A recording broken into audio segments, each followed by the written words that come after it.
dear students, we have already come into Unit 2.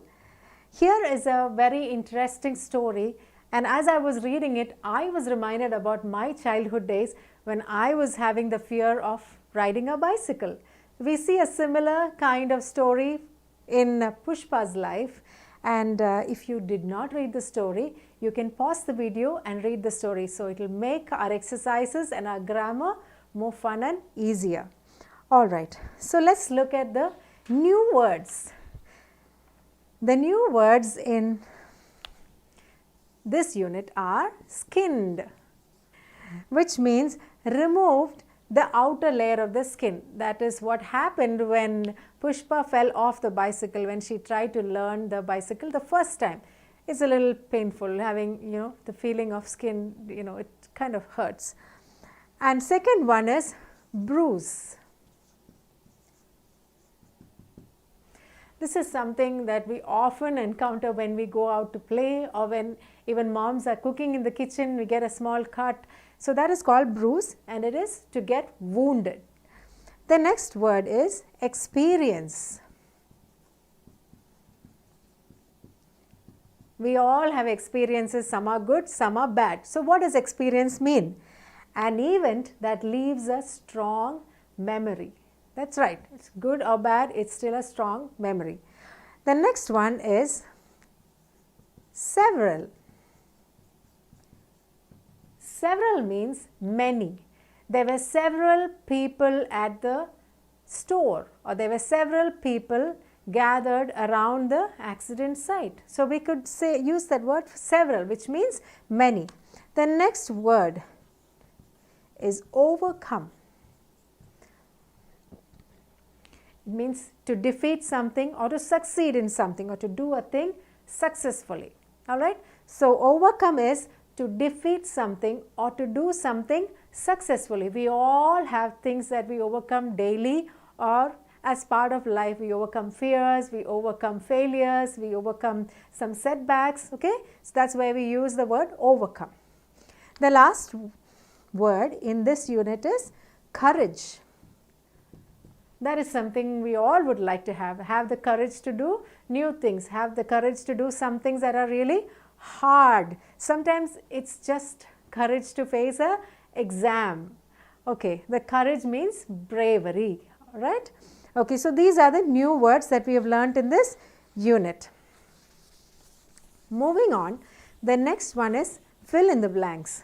So in this exercise, which is on page number 15, you have to fill in the blanks with the correct word. There are two words that are given, and only one of it, when we fill it into the blank, will make proper sense. Let's take the first one for example. I must, there are two words given, overcome / accept. Alright, so which word would fit into that sentence better? Let's see. I must overcome or accept my fear of riding bicycles. I think accept would mean a negative sentence, so let's use the word overcome and see. I must overcome my fear of riding bicycles. That's a very positive statement, and it also shows that it's fitting better than the word accept. Let's take one more example and then I'll let you do the rest of it. Alok was overjoyed. There are two words. Let's see which will fit into the sentence better. Because he was selected in the cricket team.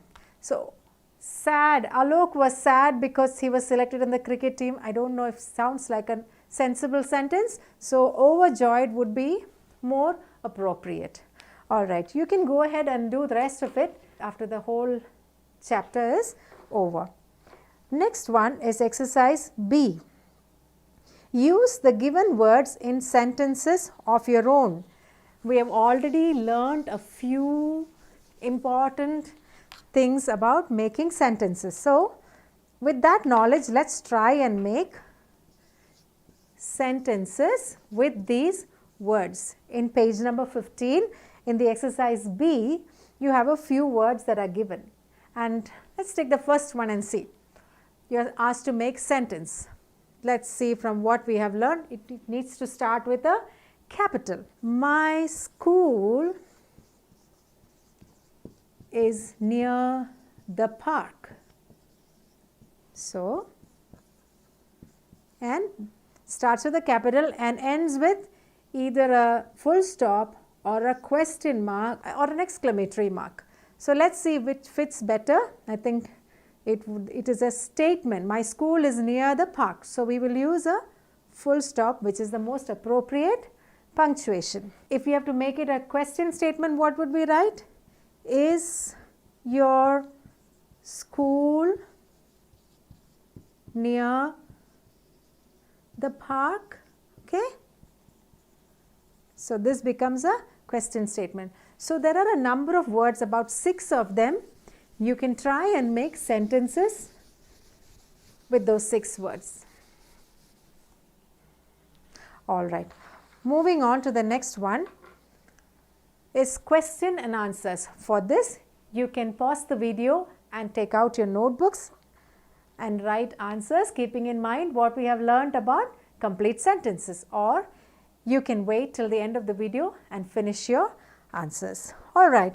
Now it's grammar time. As I mentioned, grammar is something very, very important. It's like a backbone of English. All right. Today, we are going to learn something very, very common and very commonly found in every sentence. Nouns. So, what is a noun? Noun is the name of a person, place, animal, or a thing. So, noun is the name of a person, place, animal, or thing. Let's see for an example. Sujata, okay, is a person, and a place can be New Delhi, or it can be even a park is a place. Animal, as you all know, any animal that is mentioned, and the thing is anything that the sentence is referring to. All right. So, let's see in your textbook in page number 16, the exercise D, you can see example, man is person, telephone is a thing,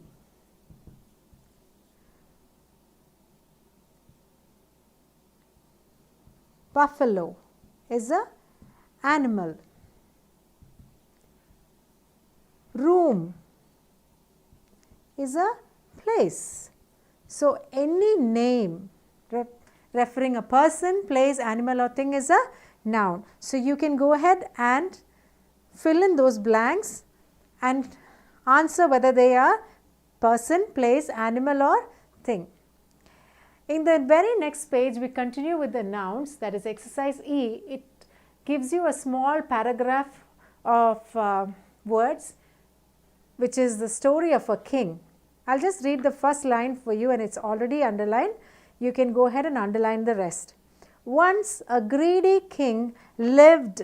A greedy king. So, king is a person, so we underline that. Lived in a castle, in a big castle. Castle is a place. Then it goes on into the next line, which says, he collected unjust taxes.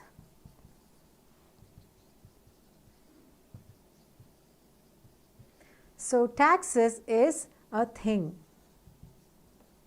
All right. So, similar way you can underline the rest of the story. Now, we will learn about a little bit about speaking and listening. So, for that you have to prepare a small paragraph about how you have the experience of riding a bicycle, and you speak about it to your friends. And when your friends write and speak about it, then you listen to it. So there's listening and speaking. So when you listen and speak, you gain more ideas and you express more ideas. That is basically communication. All right. Writing.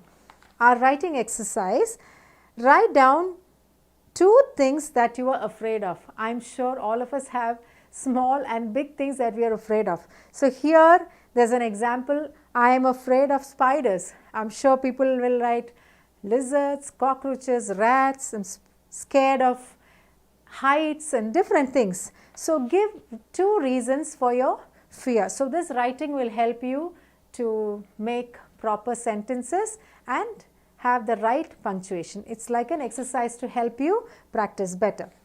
Let's move on.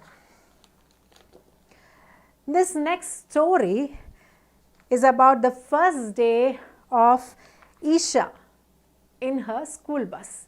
I'm sure we all have experiences where we have had some kind of a experience, a strong memory, good or bad, about our first day at school or first day in the school bus or first day in our playground, all right, goes on the list.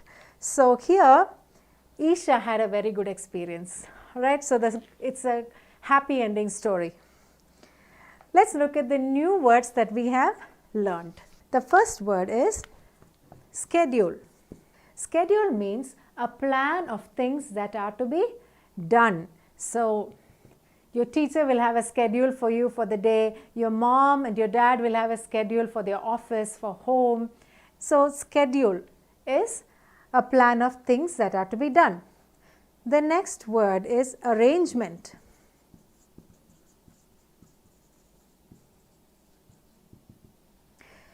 It's the action of being arranged, or rather putting things in order. If you put things in order, everything will be neat and you can find things or you can do things more easily when they are arranged. Even when your books are arranged, your toys are arranged, or even when your notes are well arranged and well written, it's more easier for you to study. All right, excitement.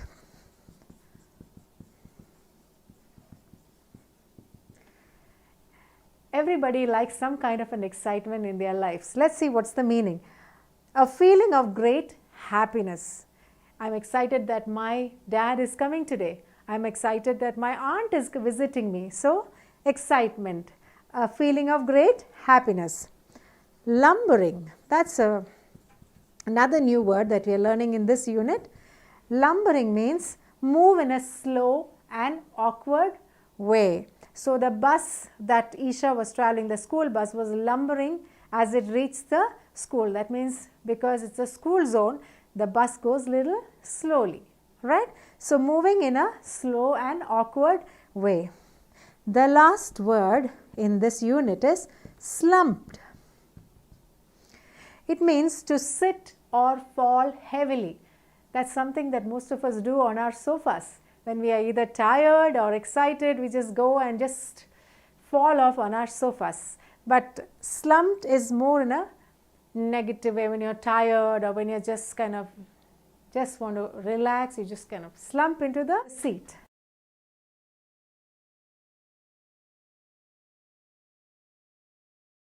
We're going to learn if we add less or full to a word, how we can change that word into opposites. Interesting, right?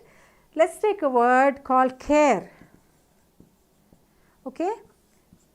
Care plus less gives us the word careless. And care plus, when you add the word full, it gives you the word careful. See how they've become opposites? Careless is mostly used in a negative way and careful is used in a positive way. They are opposite. She is a very careful girl and he is a very careless boy. Alright. See, just by the addition of a less and a full, the words have turned into opposites. There are 4 more words in this exercise and you can do it and see how it's very interesting. Let's just take one more example. Faith. Alright, so when we add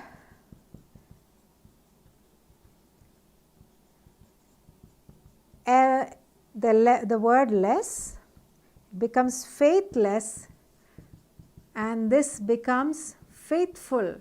Faithful is a good quality. So, it is a positive statement, positive word, and faithless is a negative word. Same way, you can look at the rest of the words and see how they are turned into opposites. Alright, we come to the question and answer section, for which you have to take down your notebook and your pens, and you can pause the video and answer these questions, because if you have read the story well, you will be able to answer it quickly. Grammar time. Grammar helps to give more structure and more quality to your sentences. So, that is why we give lot of importance to grammar in the English language. Alright, so we are again going to learn about nouns. I promise you it is not going to be boring, because every unit we are going to learn something more in deep. Alright, so we learned what are nouns. In the previous unit we learned nouns are names of person, place, thing or animal. Now, what is the next thing about nouns we are going to learn?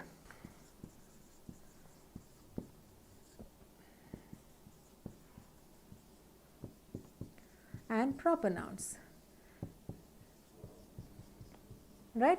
So, the word common itself says it is a common name that we use, alright, and proper nouns is the name itself.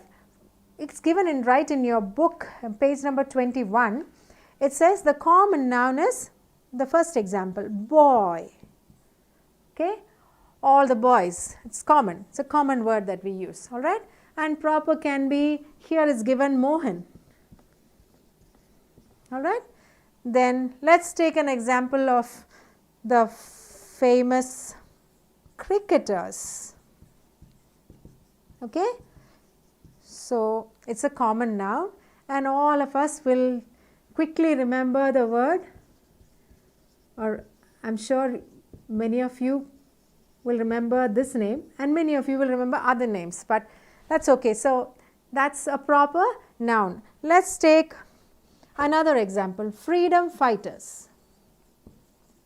That is a common noun, and immediately we will all remember the father of our nation, Mahatma Gandhi ji. Alright, so they are proper nouns, that is the name of the person itself, but the group of names are called common nouns. Alright, here there are planets, continents, countries, so many are given, and you are asked to fill the proper nouns. This is an easy exercise, it is going to be fun too, because everyone will have different names. Alright, so go ahead and write those, and that brings us to the end of Unit 2.